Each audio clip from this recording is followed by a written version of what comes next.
Ndagusuhuje kandi ndakuramukije aho uherereye hose, amahoro n'imigisha Imana itanga bibane nawe. Wowe inshuti yanjye y'akadasohoka wankoreye subscribe kuri iyi YouTube channel, kandi nawe ukiri mushyashya ndakwinginze nkandira subscribe maze ubundi twikomereze. Uyu munsi tariki 24 ukwezi kwa karindwi ku mwaka 2024, ngiye gutangirana n'ijambo ry'umunsi. Uyu munsi ndakubwira ngo igihe ubabaye cyangwa se wishimye cyane, rinda amarangamutima yawe. Niba hari icyakubayeho kikakubabaza, yewe kikagushengura umutima pe, rinda ibyiyumviro byawe, ntiwihutire kugira reaction cyangwa kuvuga cyangwa kugira ibyo ugaragaza. Akenshi na kenshi iyo tubabaye ntabwo tuba turimo dutekereza neza, ushobora gutuma ukora n'ikintu ukazashiduka ukicujije ubuzima bwawe bwose, cyangwa umujinya w'ako kanya wenda ushobora no kuza kurangira vuba, ugatuma ubabaza abakwegereye cyangwa se abagukunda, ukababaza atari uko nawe ubanze, ahubwo ari uko nyine watwawe n'umujinya. Aho ngaho rero iryo somo nuryiga naryo rizagira byinshi rigufasha muri ya gahunda yo kwiberaho mu buzima twishimye. Uyu munsi icyatuzinduye n'ubundi ntabwo ari icyo gusa, dufite na gahunda ya kura amafaranga muri betting imaze kwamamara no gukura. By'ukuri iyi feedback turagenda tuzibona umunsi ku munsi.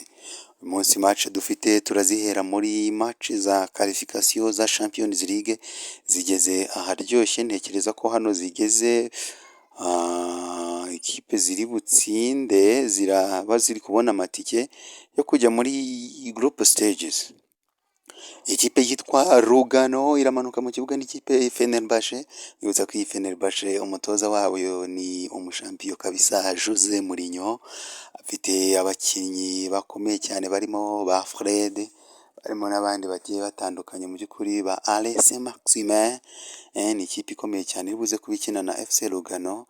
Lugano rero nta kintu nyijeje imbere y'aba banyaturikiya, ndaza kugusaba Fenerbahce win plus over ya 2.5 goals kabisa.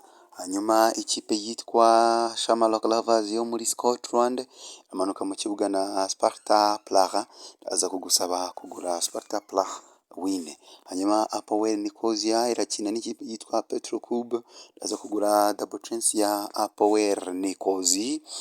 Hanyuma ikipe yitwa Lincoln RI iribuze kuba ikina na Karabag, ndaza kugusaba kugura double chance ya Karabag.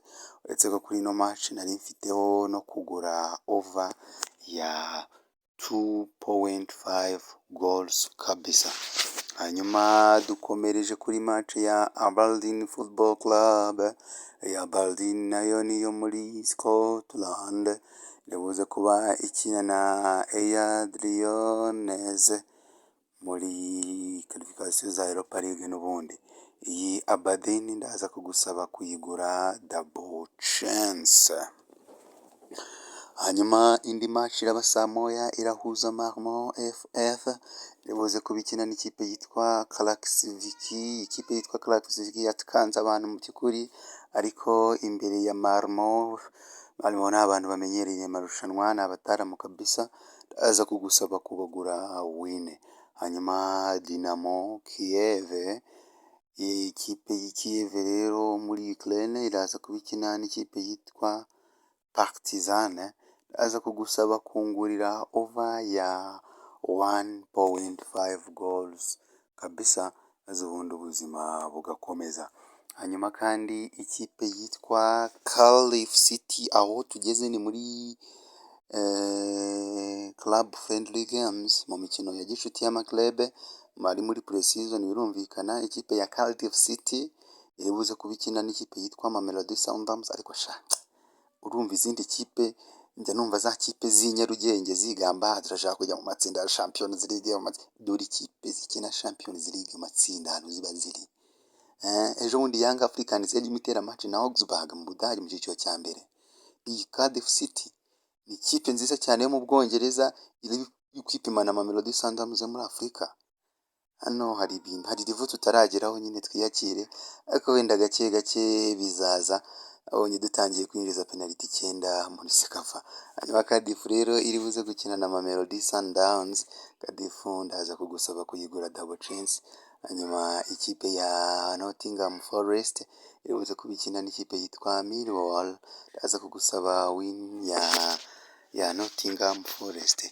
Hanyuma match tugiye gusorezaho mbere yo gusoza tugiye kubanza turi match ya Sporting Club du Portugal cyangwa se Sporting Club du Portugal yaza kubihanganya na FC Sevilla. Ndaza kugusaba kugura yes kuri uyu mukino. Hanyuma Celta Vigo ibuze kuba ihanganye na Sporting Gijón, zose ni ikipe zo muri Espagne. Ndaza kugusaba kugura over ya 1.5. Duhamagare cyangwa utwandikire kuri iyi nimero ubona kuri screen yawe niba wifuza kubana natwe muri gahunda yaba VIP cyangwa se n'izindi serivisi wakenera ku ruhande, n'icyifuzo wakenera kuduha. Bana natwe buri munsi kuko dufite ikipe ya customer care ibitaba cyangwa se ikabandikira. Mani barinde, ndabakunda cyane cyane, aho ku munsi w'ejo. Ciao ciao.